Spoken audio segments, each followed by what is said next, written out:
ಒಂದು ನಾಯಿನ ಹೀನಾಯವಾಗಿ iron rod ತಗೊಂಡು ಹೊಡೆದ್ಬಿಟ್ಟು ತಿಪ್ಪೆಲ್ ಬಿಸಾಕಿದ್ರು. ಓಕೆನಾ, ನಾನು ಹೋಗಿ ನೋಡಿದೆ, ಅದು ಉಸಿರಾಡ್ತಿತ್ತು ಅನ್ನೋದು ಬಿಟ್ರೆ ಕೈ ಕಾಲಲ್ಲಿ ಮೂಮೆಂಟ್ ಇರಲಿಲ್ಲ, ಏನೂ ಇರಲಿಲ್ಲ. ಸೊ ಎಷ್ಟೋ ಇಲ್ಲಿ 1 ಮಂತ್ ಆಯ್ತು ಅನ್ಸುತ್ತೆ, 1 ಮಂತ್ ಫಾಲೋ ಅಪ್ ಮಾಡಿರೋದು.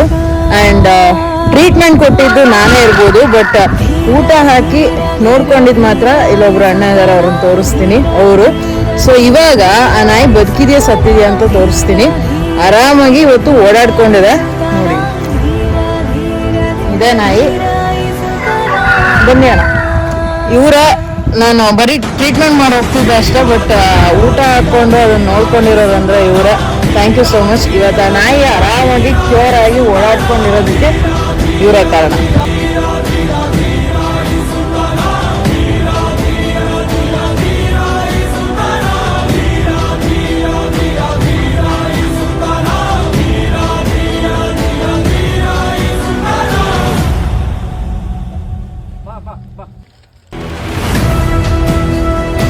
ಸೊ ಇವಾಗ ನಾಯಿ ಹುಷಾರಾಗಿದೆಯಲ್ಲ, ಆ ನಾಯಿಗೆ ಯಾರು ಹೊಡೆದಿದ್ದು ಅಂತ ಆ ನಾಯಿಗೆ ಮಾತ್ರ ಗೊತ್ತಿರೋಕ್ಕೆ ಸಾಧ್ಯ. ಸೊ ನಿನಗೆ ಹೇಳ್ಬೇಕನ್ನಿಸ್ಲು, ಹೋಗ್ಬಿಟ್ಟು ಕಚ್ಬಿಡು, ನೀವು ಹುಷಾರಾಗಿದೆಯಾ, ಅವ್ರು ಬಿಡಬೇಡ ಅಂತ. ಬಟ್ ಆ ಥರ ಹೇಳಿದ್ರೆ ಅದಕ್ಕೆ ಅರ್ಥನೂ ಆಗಲ್ಲ. ಸೊ ಅದು ಆ ಥರ ಮಾಡೋದು ಇಲ್ಲ.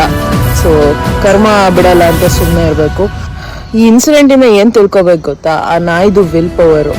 ಅಂತ ಸಾಯೋ ಪರಿಸ್ಥಿತಿಯಲ್ಲೂ ಇಲ್ಲ ನಾನು ಬದುಕಬೇಕು ಅಂತ ಅನ್ಕೊಂತಲ್ಲ, ಅದು ಮೇಯ್ನು.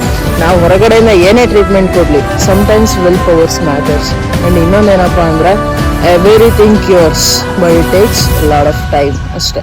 ಹೋಪ್ಸ್ ಬಿಡಬಾರ್ದು.